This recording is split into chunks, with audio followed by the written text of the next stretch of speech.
Hello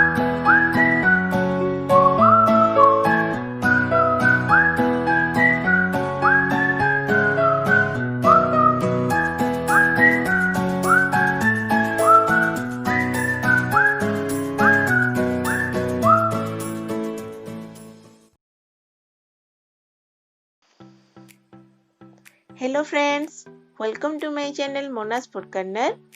आजिर recipe रही मसला दिया गोटा बैगण भजा। मसला दिया गोटा बैगण भजा को मु आज आपण मानक गोटे यूनिक स्टाइल करके देखिबी। यह बहुत टेस्टी एवं बनया भी बहुत इजी।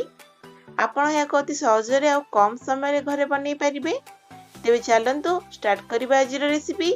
हाँ, जदि आपण मो चैनल को एजे सब्सक्राइब करनांती ताले प्लीज सब्सक्राइब करनियंतु एवं पाखरे थिबा बेल आइकन को प्रेस करनियंतु, जहा द्वारा मोर सब लेटेस्ट वीडियो अपलोड और नोटिफिकेशन आपण सर्वप्रथमे पाई जिवे। तेबे चलंतु प्रथमे देखि नबा मसला दिया गोटा बैगण पई कोन सब सामग्री रहिछि। मु एटी 5टी मीडियम साइज बैगण को भल भाबे धोकी रखिछि। आपण आको मझुरे एंती चारिसळा करी काटी नेबे एवं भितर पोक अछि नै चेक कर नेबे। गोटी मीडियम साइज पियाज एवं 2टी लंका को चॉप करी रखिछि। किछि अदा रसुण पेस्ट, हळदी गुंड, लंका गुंड, लूण, चिकन मसला और रिफाइन ऑयल। तेबे चलंतु प्रथमे यार मसला प्रिपेयर करनबा। एबे मोर एठी कढ़ाई गरम होई गलानी। मु एथे 2-3 स्पून तेल पकै नउछि। तेल गरम हो गलानी। एबे मु एथे काटिकी रखिथिबा कंचा लंका और प्याज को पकै नउछि।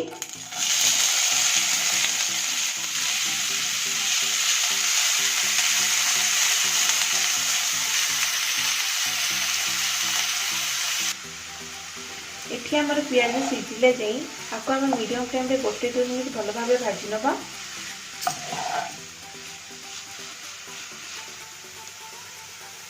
देखंतु हमर एठी प्याज भल भाबे भाजी हो गलानी। एबे मु एथे हाफ स्पून अदा रसुण पेस्ट पकै नउछि। एटा को भल भाबे मिसै नबा। बर्तमान एठी मोर अदा रसुण भल भाबे भाजी हो गलानी। एबे मु गैस रो फ्लेम को लो कर दउछि एवं सब सुखिला मसला पकै नउछि। किछि हळदी गुंड पकै नउछि, किछि लंका गुंड, किछि चिकन मसला, स्वाद अनुसार लूण पकै नउछि। वर्तमान ए सब को भलसे मिसै नबा।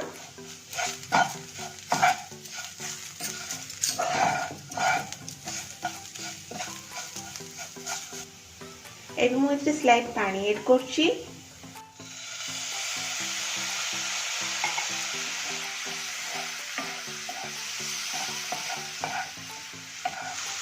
एको 1-2 मिनिट के भल भाबे भाजी नेबे।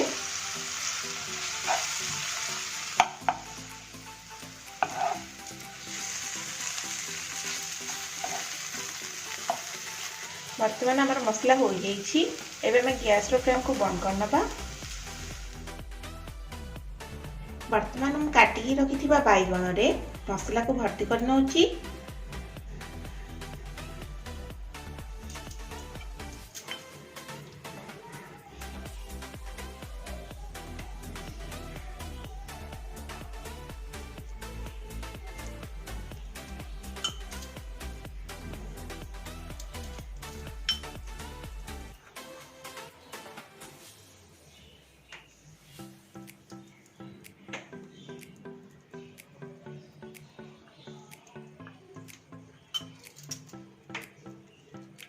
आपण एपरि भाव में बैगण रे मसला को भर्ती कर नेबे।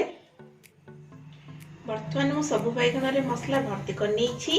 एबे चलंतु आको भाजी नबा। वर्तमान मोर एठी कढ़ाई गरम होई गलानी। एबे मु एथे 3 स्पून तेल पकै नउछि।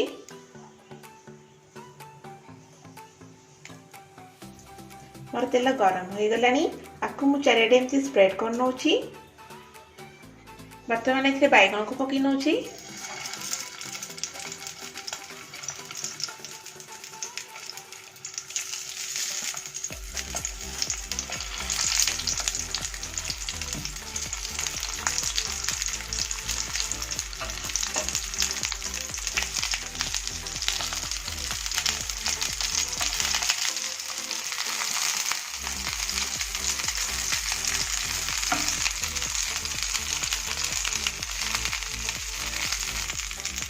एठी मु गैस फ्लेम को मीडियम रखुची एवं बैगन सिझिया पे ढाकन को दे दोची।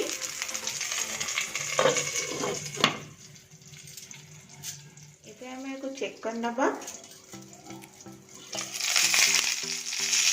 देखो ओल्टी नोची।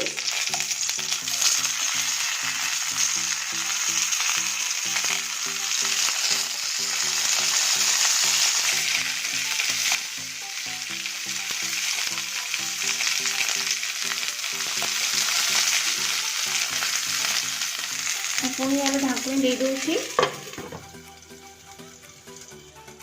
एई भली भाबरे आपण प्रति 2 मिनिट को थरे चेक कर नउथिबे।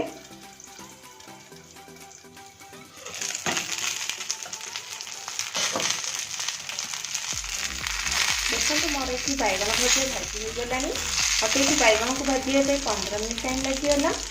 आपण मन रखंतु सब बेले बैगन को लो मीडियम फ्लेम पे ही भाजिबे काई ना हमको बैगन पूरा सिझिबा दरकार। एबे चलंतु आपको गोटे प्लेट को बाहर कर नबा। देखंतु हमरा मसला दिया गोटा बैगन भजा रेडी हो जाईछि। एहा को आपण गरम भात किबा पखाल सहित खाई परिबे।